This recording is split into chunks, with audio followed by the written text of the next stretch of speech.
I'm only sitting here because they have not only have they not gone on record, they've denied it, and they've tarred my family name and a long history of serving this country, and have other congressmen now talking about Russian disinformation. This whole smear on Joe Biden comes from the Kremlin.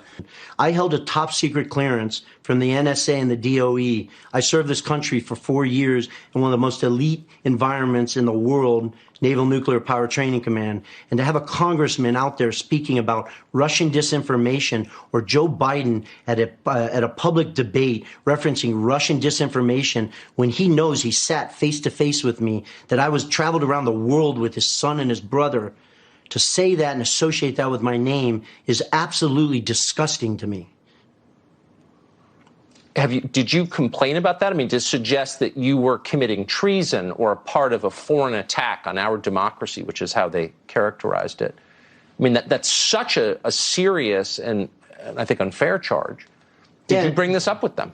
Well, in basic form, you're exactly right. They are publicly accusing me of treason right now, treating me like I'm insignificant, or the 50 years of history that my family served this country is insignificant. And that's why I'm sitting here having this. I assure you, this is the absolute last place I want to be right now, and the last thing I want to be doing right now. But I feel like I have a patriotic duty to this country and every American citizen to go on record and to find the facts for them and let them do their own work. Let them decide how they view those facts or not. But for the Biden family to deny these facts, and then not only deny them, they could have just said no comment, but they didn't say no comment. They then brought in Russian disinformation and basically associated my name with that, which is absolutely disgusting to me.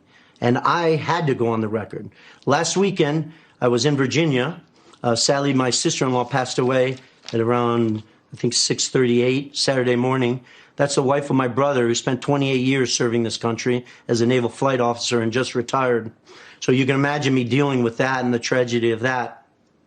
When I saw Adam Schiff go on record talking about Russian disinformation after this email had been posted online by the New York Post, and remember, that email was to me from James Gilliar, right? It wasn't, I wasn't blind carboned or CC'd on that. It was to me stating that I was going to be the CEO of this enterprise.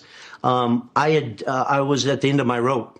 And so I called Rob Walker and I told him that if that statement isn't retracted by Congressman Schiff by midnight on Sunday, that I was going on record and I was disclosing all the facts to the American government, to the American citizen, and the world. I was hoping the Bidens would do the right thing, or Schiff would retract his statement, but I could not allow another minute, another hour, or a day for my family's name to be associated or muddied up around Russian disinformation. So even as I sit here today, I would ask the Biden family to come on record and stop using my name or associating it with Russian disinformation. It's absolutely disgusting. So this is Rob Walker, the representative of the Biden family. I believe his wife worked for the Biden family. Apparently. So you said this to him. I won't go public. I just want them to retract the accusation that I'm an instrument of Russian disinformation. What did he say? That's correct. Rob is under a tremendous amount of stress. Right. Obviously, his wife and a child. And he said, listen, let me make some calls. Let me call George, who's Hunter Biden's lawyer, and see what I can do. But he sort of presented it as if that's going to be impossible for me to get done. And, I'm not naive. I know that's not impossible to do. That's a single phone call from Joe Biden to Adam Schiff saying, basically, go on record and retract your statement. You got over your skis. And when I was up late that night, and when the statement wasn't retracted, come Monday morning, I was ready to go on record. And how that record was, I was willing to go in front of any senator, any congressman, the Department of Justice, the FBI, or sit here with you, Tucker, and basically provide the facts to the American people and let them make their decision.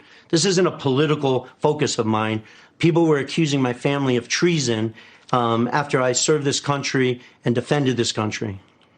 So the reason you wound up here in this interview, and I just want to affirm for our audience, I don't think you had any desire to do this interview. Absolutely no desire. Is because nobody else told your story.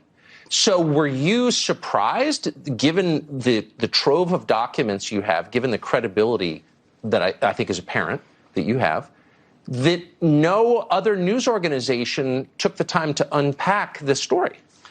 Surprised is probably an understatement of the year. Shocked, because it would be different if this was my word against Jim Biden, Hunter Biden, and Joe Biden. Right. That would be a very slippery slope, not something I would take the personal and family risk on it. But I've provided more documents and facts that validate times, meetings, who participated. That email to me on May 13th was generated by somebody else sent to me. It wasn't me generating. These text messages that I've provided are Hunter Biden in the first person, Jim Biden in the first person, James Gilliar in the first person, Rob Walker in the first person. It's not me generating the text messages. It's them speaking. So you can interview them. The FBI can interview them. Our government can interview them. But I was shocked that not only the media is not only discussing this, they're going to the other extreme. They're dismissing it as Russian disinformation.